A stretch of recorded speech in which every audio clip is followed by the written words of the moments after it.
Thank you so much. Hello. If I haven't worked with you previously, my name is Meg, and we are going to be going through business processes for Warner.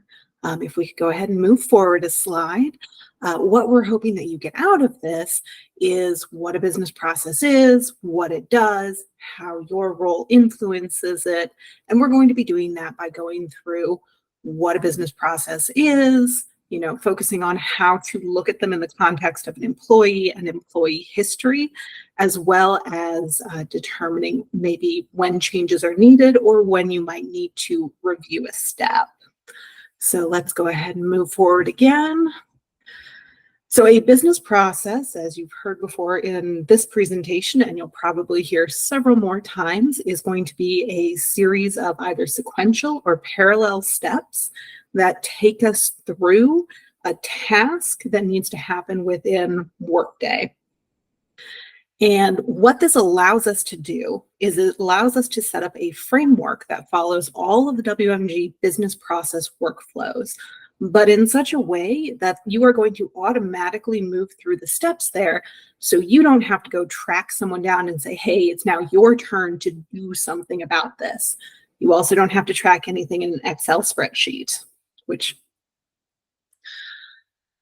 the other really big thing there is that it makes sure that Warner is following statutory obligations. So for instance, there are a lot of those surrounding payroll, time and attendance, really time entry. And this, again, just makes sure that everyone is on the same page, everyone is following the same workflow specific to their location, their organization, their security access. It also allows us to send out notifications based on whether you need to complete an action or an action has happened that you just might need to be aware of. And so that's going to, again, be automated, so you're not having to go through and look for those. The other big thing that I do like to call out is it allows for delegation of authority. So let's say someone is out on leave or just out on a long vacation. It allows employees or HR partners to put in an actual delegation so that worker's task can go to someone else, which again, just makes things a little bit easier. You're no longer waiting for someone to come back, and you're no longer kind of delayed until they are, or again, hunting someone down. So I'm going to ask you to think about the question, any other whys that you can think of on why a business process might be important in WMG. Just a minute, and let's go ahead and move forward. And we're going to go ahead and get into the first slide out. This one's an easy one to get you started. Think about some of the business processes that you are involved in as part of either the people, the finance, the payroll team, and go ahead and put an example of that into your slide-out.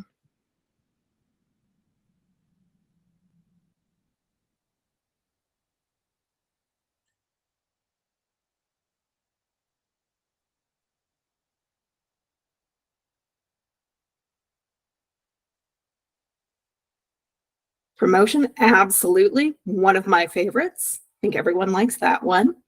Termination is another big one.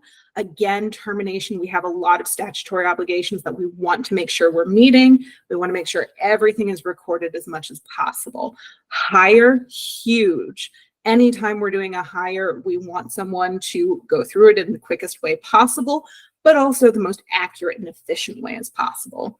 We do have a lot with recruiting and manager change and transfers. Those are going to be associated with those job changes. Absolutely on position creation. These are fantastic examples. And we still have just a couple people typing, so I'm going to let it go for just a minute here. Help set up the delegates? Yes, absolutely. There is a business process associated with that delegation change. Salary adjustments as well, again, a personal favorite, but you do have different types of salary or compensation adjustments. And all right, I don't believe we have any others coming in. Oh no, I tell a lie, someone else. Data change, yes. Data change could be anything like changing a location that a worker is sitting in changing a title, or even just changing some of the static information about them. And again, that could be done either by the employee itself or another role within the company. So let's go ahead and go back to the presentation and move forward. Just to recap, just like I told you, you're going to hear this one a lot.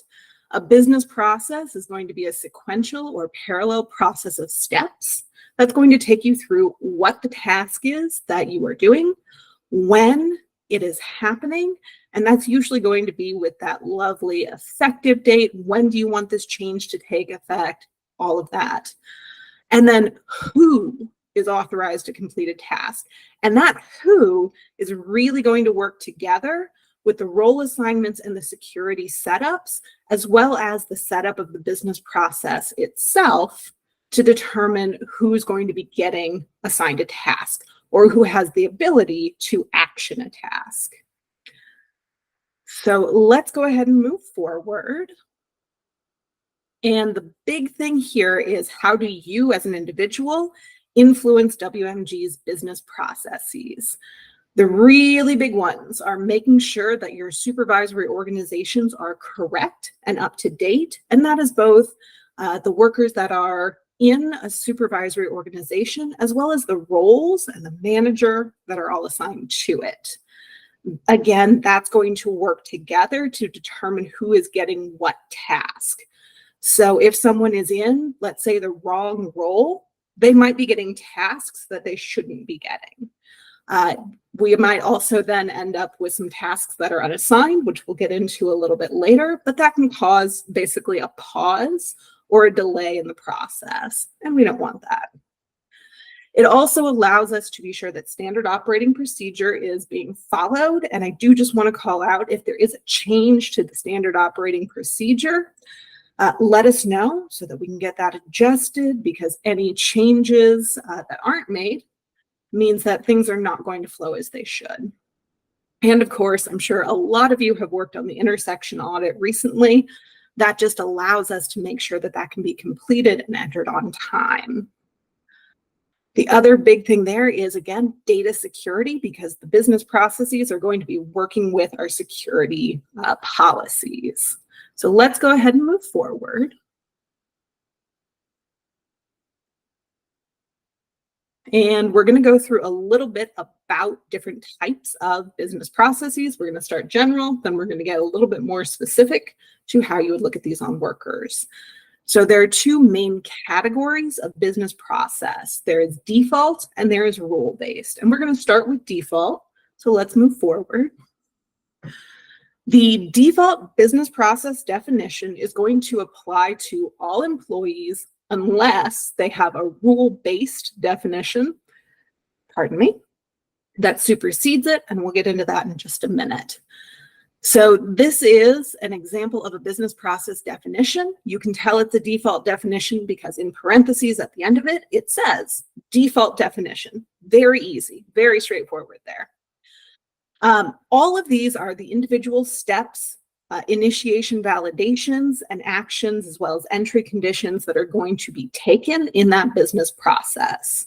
The business process itself also controls the security, along with that role-based security setup, of who can do what action and who receives what information. Now, I should say we can make this pretty individual. We don't have to follow the exact same workflow for different locations. We can use the different steps with different entry conditions, different initiation validations to get very specific on who needs to do what, as well as what should apply where. But there are going to be some situations where we cannot necessarily control the security the way we need it to within a single definition. And that's where a rule-based definition comes in. So let's go ahead and move forward. Thank you. A rule-based definition is just a slightly different definition for a business process. Usually it's going to have a difference in the security access or a difference in step that cannot be done within one single definition. In that business object, as well as in the name, it's going to call out the rule which is usually going to be based on something like an organization